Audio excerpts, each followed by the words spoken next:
সার্থক, তুমি হাতটা এখানে রাখো। সব সময় তুমি গানটা বাজাচ্ছ কেন?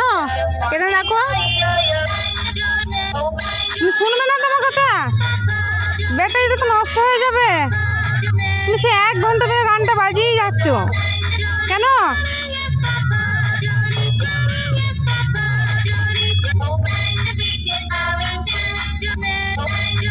তুমি কি করে জানলে যে ওটাই সুইচ?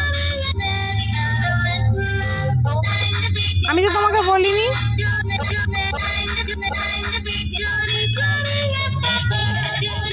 বমাইসি, এটা আমার বিচ্ছু কোম্পানি। ছি কুটুন ছি। দেখো বন্ধ হয়ে গেছে, আর আর বাজাবে না, ঠিক আছে? আর বাজাবে না কিন্তু। তুমি কিন্তু মায়ের কথা শুনছো না, আবার বাজাচ্ছ। ছি।